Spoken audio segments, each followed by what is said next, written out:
নমস্কাৰ প্ৰজ্ঞাৰ চেতনাৰে ঋদ্ধ জীৱন আৰু জগতক সুন্দৰ কৰাৰ মানসেৰে যিসকলে নিজক উৎসৰ্গিত কৰে সেইসকলেহে কিন্তু পৃথিৱীত অমৰত্ব লাভ কৰে। তেনেকুৱা এগৰাকী একেবাৰে গাঁৱৰ শিল্পী চহা শিল্পী মই আজি তেওঁৰ ওচৰত আছোঁ। প্ৰথমতে নমস্কাৰ। নমস্কাৰ। এইগৰাকীয়ে হৈছে শিল্পীগৰাকী। মই আপোনালোকক চিনাকি কৰি দিব বিচাৰিছোঁ। প্ৰথমতে নামটো ক'ব লাগে। মোৰ নামটো দয়াৱতী দেউৰী। আগতে দেউৰী আছিলো, এতিয়া মানে ভৌমিক হৈছে আৰু ভৌমিক হৈছে। ঘৰ ক'ত? ঘৰ 1 নং পুৰণি বঙালগুৰি। পুৰণি বঙালগুৰি ন? এতিয়া বয়স কিমান মান হৈছে এতিয়া? বয়স মানে হেৰি মতেতো 52 মানে হৈছে। ঠিক আছে, 52 বছৰীয়া এগৰাকী বোৱাৰী এতিয়া। কিন্তু আমি যদি কওঁ তেওঁৰ আগৰ পৰিচয় এগৰাকী শিল্পী, এগৰাকী তিৱা লোকসংগীতৰ শিল্পী, এগৰাকী বিহুগীতৰ নাচনী, এগৰাকী বিহুৱতী, এগৰাকী বিহুৰ কণ্ঠশিল্পী, লোকগীতৰ শিল্পী, এগৰাকী নাট্যশিল্পী। সেইগৰাকীয়ে হৈছে, মই ভৌমিকটো বাদ দি কৈছোঁ, এতিয়াৰ পৰা 52 বছৰৰ আগৰ দয়ামতী দেউৰী। এইগৰাকী হৈছে দয়ামতী দেউৰী। এতিয়া আমি অকণমান কথা পাতোঁ যে মোৰ উদ্দেশ্যই আছিলে যে আমাৰ গাঁৱৰ যিসকল শিল্পী সেইসকলক এনেদৰে অলপ পৰিচয় কৰাই দিয়া। প্ৰথমতে ক'ব লাগে মোক, মই তুমি বুলিয়ে মাতিছোঁ। তুমি কোৱা যে তুমি কেনেদৰে গান গাবলৈ প্ৰথম আৰম্ভ কৰিছিলা? গান গাবলৈ মানে মোৰ সৰুৰ পৰা খুব চখ আছিল। গান মানে কোনোবাত যদি গান শুনো ময়ো যদি গাব পাৰিলোঁ হয় এনেকৈ বুলি মানে খুব মোৰ ইচ্ছা যায়। নাচিবও খুব মন যায়, নাচিবও মন যায়, গাব মন যায়। পিছত মানে ভয় লাগে মোৰ। পিছত ভয়তে মোৰ মানে গুৰু আছিল, মানে মোৰ গুৰু আছিল, মানে গান শিকাইছিল লোকগীতৰ। লোকগীতৰ নিশিকোৱা আগতে মানে মই বিহু নাচিছিলোঁ। বিহু নাচি মানে য'তে যাওঁ ত'তে মানে শ্ৰেষ্ঠ কণ্ঠশিল্পী বুলিও কয় জাজমান বেলেগে। তাৰপিছত আকৌ মানে ফাৰ্ষ্ট প্ৰাইজো পাই চিল দিয়ে আগতে, ডাঙৰ ডাঙৰ চিল দিয়ে। মানে ফাৰ্ষ্ট প্ৰাইজ পাইছিলোঁ। 3-4 বছৰ নাছিলোঁ মই বিহুত। তাৰপিছত মানে এই মহাজনে মোক মানে গুৰু লোকগীত গাবলৈ শিকালে। সেই তেতিয়া মাতটো শুনিয়ে তাৰমানে মোৰ লগত গাব লাগিব, কেছেট এটা বনাব লাগিব বুলি কৈছিলে আৰু। তাৰপিছতে সেইমতে মানে গালো। কিমান চনত কেছেটটো মানে বনোৱা হৈছিলে? 91 চনত। ঠিক আছে, 1991। সেইটো চাগে আমাৰ এই অঞ্চলৰ আন এগৰাকী শিল্পী বিজয় দেউৰী, বিজয় কোঁৱৰৰ সৈতে কৰা হৈছিলে ন? সেইটো লোকগীতৰ কেছেট আছিলে। কেছেটটোৰ নাম কি আছিলে? পুষ্পাঞ্জলি। মোৰ মনত আছে বাৰু, পুষ্পাঞ্জলি। এতিয়া মই নিজে কওঁ, তাত প্ৰথম কি গীতটো গোৱা হৈছিলে বিজয়ৰ লগত একেলগে? মানে হেৰি গাইছিলো মই, পাহৰিছো অলপ। ঠিক আছে। আৰু সেই গীতৰ কেছেটটো অডিটেক ষ্টুডিঅ'ত কৰা হৈছিলে। ভূপেন উজিৰৰ যিটো ষ্টুডিঅ' তাত কৰা হৈছিলে। মই গৈছিলোঁ নিজে। আৰু তাতে আমাৰো এটা গীত আছিলে, বিজয় কোঁৱৰে গাইছিলে। গানটো মনত আছেনে বাৰু অকণমান? ঠিক আছে, অকণমান গুণগুণাই দিয়াচোন। আমি সেইটো লিখিছিলোঁ, সৰসজ্জাত পৰি আছে ভীষ্ম পিতামহ। অকণমান সুৰটো গুণগুণাই দিব লাগে। সৰসজ্জাত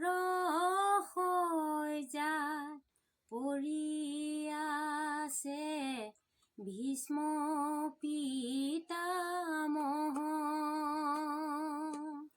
কুৰুক্ষেত্ৰ সমৰত নাযায় মোৰ জীয়। সৰসজ্জাত পৰি আছে ভীষ্ম পিতামহ। সুন্দৰ। সুধো, তুমিতো ৰেডিঅ'টো গান গাইছিলা হয়নে? কি মানে লোকগীতৰ শিল্পী হিচাপে গাইছিলা নে গুৱাহাটীত গাইছিলা নে নগাঁৱত গাইছিলা? কোৱা। প্ৰথমতে নগাঁৱত গাইছিলোঁ মই। নগাঁৱত যাওঁতে মানে অডিশ্যন দিছিলোঁ। অডিশ্যনত মানে পাছ কৰিলোঁ। পাছ কৰাতে মানে লগে লগে মোক ৰেকৰ্ডিঙৰ কাৰণে মানে মাতিছে। মাতাতে মানে গ'লোঁ। আৰু গুৱাহাটীত চনটো পাহৰিছোঁ মই, মানে তিৱা গীতৰ কাৰণে গৈছিলোঁ। তিৱা শিল্পী হিচাপে ন? তিৱা শিল্পী। কিমানটামান প্ৰগ্ৰাম কৰিলা? গুৱাহাটীত এটা প্ৰগ্ৰাম কৰিলোঁ। মোৰ লগ আছিল, দ্বৈত কণ্ঠৰ আছিল। তাৰমানে তিৱা গীতৰ দ্বৈত কণ্ঠই মানে ভাল, সেইটো কাৰণে গৈছিলোঁ। তাৰপিছত মোৰ লগৰজন মৰিলে, মোৰ দাদা আছিল। দাদাজন মানে ঢুকোৱাৰ পিছত আৰু লকডাউনো পৰিলে। লকডাউন পৰাতে মানে সেইটো বন্ধ হৈ আছে। সংসাৰৰ হেৰিত মানে যাবও পৰা নাই। ল'ৰা ছোৱালী স্কুলত যাব লাগে, কামৰ ভেজাল। ঠিক আছে। তুমি এগৰাকীতো বিহু গীতৰো শিল্পী হয় হয়নে? আমাৰ এই অঞ্চলতে এটা বিহুৱা দল আছিলে হয় হয়নে? হয় এই বিহুৱা দলটোত কোন কোন আছিলে? দলটোৰ নামটো কৈ দিব লাগে। দলটো 1 নং বঙালবৰীয়ে কপিলী সংঘ আছিল। উম, উম, উম। আৰু কোন কোন আছিলে? কোন কোন আছিলে মানে ছোৱালী আছিলোঁ। 1 নম্বৰতে মই আছিলোঁ, উম, উম, 2 নম্বৰতে উম, যশোদা কোঁৱৰ, উম, ফাগুনী কোঁৱৰ, উম, গীতা পাটৰ, উম, উম, উম, ডাকেশ্বৰী কোঁৱৰ, উম, পদুমী উম, দাস। উম। ল'ৰাৰ ভিতৰত কোন কোন আছিলে? ল'ৰাৰ ভিতৰত আছে অতুল ডেকা, উম, গুণা ডেকা, উম, মানে কোষেশ্বৰ পাটৰ, উম, আকৌ হেৰি কেলেং উম, অনিৰুদ্ধ উম। গাঁৱতে কেলেং বুলি কেলেং মাতে, কয়। অনিৰুদ্ধ দাস, হা, হৰিমন কোঁৱৰ, উম, উম, উম, বেজেৰা বুলি কয় এজন, উম, বেজেৰা। একো নাই। সেইটো ঠিকে আছে। আৰু সেই দলটো আমাৰ যিটো পশ্চিম অঞ্চল হয় হয়নে, সেই অঞ্চলৰ এটা বিখ্যাত দল আছিলে হয় হয় নহয় বাৰু? হয় হয়। তোমালোকে কোন কোন ঠাইত বিহু গাবলৈ গৈছিলা, নাচিবলৈ গৈছিলা? মৰিগাঁৱত মানে 4-5 জেগাত গাইছোঁ। উম, ভোৰবান্ধা, উম, গেৰুৱা, উম, ইফালে মানে আহঁতগুৰি, উম, আকৌ ইফালে উম, সোণাপুৰলৈকে গৈছিলোঁ, উম, উম, জাগিৰোড। উম। কেইবছৰমান থাকিলে দলটো? আগত আছিল তাৰমানে মই যেতিয়া আৰম্ভ কৰিছিলোঁ মোৰ আগত আছিলে মোৰ মাহী এজনী। উম, মাহীজনী বিয়া হোৱাৰ পিছত যেতিয়া গায়িকাজনী নাইকিয়া হ'ল, তাৰপিছত মই মানে গালোঁ আৰু মই 4 প্ৰায় বছৰ 10 প্ৰথম। বছৰমান দলটো আছিলে হয় জীয়াই, 10 বছৰ বেছি হ'ব। বেছি 12 বছৰমান হয়নে? আৰু সেইটো সময়ত তাৰমানে কি, জাগিৰোডৰ মানে দৈয়াং বেলুগুৰিত এটা দল আছিলে হয় হয়নে? ৰমণীকান্ত ডেকা হয় আৰু ধনফুল পাটৰৰ পৰিচালনাৰে ভাৰতী শইকীয়া আৰু দীপালী শইকীয়াহঁতৰ এটা সুন্দৰ বিহুৱা দল আছিল। সেই হয় দলটোৰ সৈতে তোমালোকে কম্পিটিশ্যন কৰিছিলা হয় হয় হয়নে? কৰিছোঁ, প্ৰায় হয় 2টা দলৰ মাজতে কম্পিটিশ্যন হয়, হয় আমি গম পাইছোঁ। আচ্ছা, তুমিতো এগৰাকী অভিনেত্ৰীও হয়। হয়নে? কি কি তুমি অভিনয় কৰিলা? মই অভিনয় কৰিছিলোঁ মানে নাট্য জগতত অভিনয় কৰিছিলোঁ। উম, একাংকিকা নাট এখনত কৰিছিলোঁ। উম, পিছত সেইখন মানে এবাৰ গালোঁ। উম, তাৰপিছত ছোৱালীকেইজনী মানে নোগোৱা হ'ল। উম, তাৰপিছতে মই মানে হেৰিত গ'লোঁ, নাট্য জগতত। উম। কি কি ভ্ৰাম্যমাণ নাট্য জগতলৈ গ'লা? ভ্ৰাম্যমাণ নে এতিয়া যাত্ৰা দল?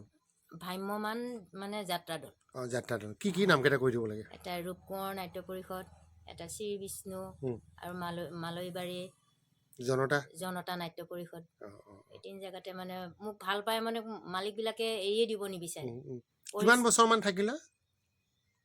10 বছৰমান হ'ল নেকি। উম, তাত যাওঁতে কেতিয়াবা বঁটা বাহন পাইছিলানে? হয় হয় পাইছিলোঁ। কোৱাচোন ক'ত পাইছিলা? মানে 6 গাঁৱত কম্পিটিশ্যন পাতে বছৰে। উম, কম্পিটিশ্যনত মানে মই তাত 10টা নাট্য দল আছিল আৰু 10টা নাট্য দলত 10জনী গায়িকা, উম, 10জন গায়ক আছিল। তাতে মানে মই শ্ৰেষ্ঠ মানে কণ্ঠশিল্পী বুলি আছে। মোৰ শৰাই এখন আছে, ডাঙৰকৈ উম, উম, শৰাই এখন উম, দিছে উম, আৰু চাৰ্টিফিকেট এখন দিছে। উম, উম, উম। আৰু তুমি ধৰা এতিয়া কি কৰি আছা? এতিয়া মানে আৰু এটা কথা কওঁ। অঁ, কোৱা। তাৰপিছতে মই যেতিয়া গান গাই থাকোঁতে তেতিয়া হেৰিলৈকেও গৈছিলোঁ, হায়দৰাবাদ। হায়দৰাবাদলৈ গৈছিলোঁ। তাতো মানে কণ্ঠশিল্পীৰ কাৰণে গৈছিলোঁ। তাত কিবা পুৰস্কাৰ বঁটা বাহন দিছিলে? তাত পুৰস্কাৰ পোৱা নাই, চাৰ্টিফিকেট দিছে। উম, উম, কণ্ঠশিল্পী মানে ডেন্সৰ উম, উম। ল'ৰা ছোৱালীবিলাকক দিছে। এতিয়া কি কৰি আছা? এতিয়া মানে শিপিনী হৈ আছোঁ আৰু উম, মানে যেতিয়া আমাৰ মামাই মানে দিছে উদ্যমিতা আঁচনি, উম, আঁচনি দিয়াতে মানে 10,000 টকা পাইছোঁ। পাই মানে মই শিপিনীত দিছোঁ, মানে কাপোৰ বনাই আছোঁ। এতিয়া ঘৰুৱা কাম কাজ কৰোঁ। উম। গানৰ চৰ্চা চলি আছে নে অলপ? গানৰ চৰ্চাটো এতিয়া অলপ মোৰ কমিছে। উম, তথাপি মানে গান গোৱা মানুহ যিহেতু গানৰ কাৰণে মানে মনটো নাথাকে। উম, সেইটো কাৰণে মানে ওচৰতে সৰু সৰু ছোৱালীকেইজনীমানক লৈ মই মানে দিহানামৰ আৰু বঙালী মানুহৰ নিচিনা কীৰ্তন অলপ যে উম, গায়, উম। এই দুটাত মই মানে যোগাযোগ কৰি আছোঁ আৰু এতিয়াও যদি আখৰা কোনোবাই চলি আছে। গান গোৱাৰ কথা কয় আকৌ গাবানে? আহিলে গাম, আহিলে গাবা ন? ইচ্ছা যায় আৰু গোৱাবলৈ থাকিব নোৱাৰে। ঠিক আছে, ঠিক আছে বাৰু। আৰু এটা কথা কোৱা যে বৰ্তমান কি কৰি আছা এতিয়া? কাপোৰ বোৱা বা কিবাটো কৰিলে, আৰু খেতি হয়, বাতি? খেতি বাতি মানে আমাৰ খেতি নকৰে মানুহজনে, উম, মানে খেতি আধি দিয়ে আৰু উম, উম, অকলীয়া মানুহ কষ্ট হয় যে, উম, উম। সেইটো কাৰণে মানে আধি দিয়ে, ঠিক আছে চুকানি বাৰু। দিয়ে। আৰু এটা কথা মোৰ মনত পৰিছে, যিহেতু মই আহিলোঁ আজি তোমাৰ ওচৰলৈ হয়, হয়নে, কেনেকুৱা অনুভৱ হৈছে? মানে মোৰ মনটো মানে বহুত বেয়া লাগি থাকে। বহুতে এনেকৈ কৰে, উম, মই যদি এনেকুৱা হ'ব পাৰিলোঁ হয়। এতিয়া আপুনি যে আহিছে, মানে খুব ভাল লাগিছে মোৰ মানে মনত। কি ক'ম কি নক'ম মানে অত মানে প্ৰকাশ কৰিব পৰা নাই, মানে এনেকুৱা ভাল লাগিছে। ঠিক আছে এতিয়া অহাৰ কাৰণে এতিয়া দুই এজনে আগত মোৰ ভাষ্যকেইটা শুনা পাব সেইটো কাৰণে ভাল লাগিছে তাৰ কাৰণে আপোনাক আন্তৰিকতা দিছোঁ মোৰ ফালৰ পৰা ঠিক আছে নতুন ধন্যবাদ বছৰৰ শুভেচ্ছা যাচিছোঁ ঠিক আছে ধন্যবাদ ময়ো তোমাক 2026 বৰ্ষৰ ইংৰাজী নৱবৰ্ষৰ শুভেচ্ছা জনাইছোঁ আৰু অনাগত যি আমাৰ ভোগালী বিহু আহি আছে হয় হয় আৰু এসপ্তাহৰ পিছতে ভোগালী বিহু গতিকে তাৰো তোমাক মানে শুভেচ্ছা জ্ঞাপন কৰিছোঁ শেষত কোৱা যে মই আজি আহিলোঁ মোৰ এটা ৰদালি দৰ্শন নামৰ ইউটিউব চেনেল আছে আজি তোমাৰ কথাখিনি জনাম কি ক'বা এতিয়া মোৰ চেনেলটোৰ বিষয়ে তাৰ কাৰণে আপোনাক ধন্যবাদ দিছোঁ মোৰ মানে যে দৰ্শকে যে দেখিব ইউটিউবৰ চেনেলৰ যে মানুহবিলাকে যেতিয়া চাব তেতিয়া দেখা পাব হয় এনেকুৱা মানুহ আছে নেকি আগতে যায় এতিয়াও যে বন্ধ হৈ আছে আৰু মানে কোনো সংস্থাপন নোপোৱাৰ কাৰণে মানে ঘৰত বহি থাকিবলগীয়া হৈছে যিহেতু গাঁৱলীয়া মানুহ আমি গাঁৱত থাকোঁ আপুনি যে আহি এইখিনি যে হেৰি কৰিছে তাৰ কাৰণে আপোনাক মানে ধন্যবাদ দিছোঁ ঠিক আছে এই মুহূৰ্তত আমি সৰুকৈ এটি যিকোনো এটি গীতৰ কলিৰে সামৰিম কিবা এটা গাই দিব লাগে কি মনলৈ আহিছে লোকগীত বোলে যাত্ৰা পাৰ্টি নাটকৰ গীত বা তিৱা গীত যিকোনো এটা গীত গাই দিব লাগে প্ৰথম যেতিয়া বিহুৱে আৰম্ভ কৰিছোঁ বিহু বঢ়িয়া সেই তাহানি বিহুটো গাই দিব লাগে অকণমান ভালেকৈ ঢোল বজাবা মৰমৰ ঢুলীয়া যাকেনো ভালে দেখা তাকে মৰম যাচিবা মোৰে চেনাই ধন কালৈ তোমাৰ লাগিছে ভয় চেনাই ধন কালৈ তোমাৰ লাগিছে ভয় মানে চৰ্দি হৈ আছে কাহ হৈ আছে মাতটো মানে উলিয়াব পৰা নাই একো নাই এই আমাৰ গাঁৱৰ শিল্পী যেতিয়া চহা শিল্পী বহুত কথাই পাতিব লগা আছিলে আজিলৈ আমি কথাখিনি সামৰণি মাৰোঁ যে তোমাক বহুত বহুত ধন্যবাদ আৰু আপোনালোককো কৈছোঁ যদি শিল্পী এগৰাকীৰ প্ৰতি আন্তৰিক মৰম আছে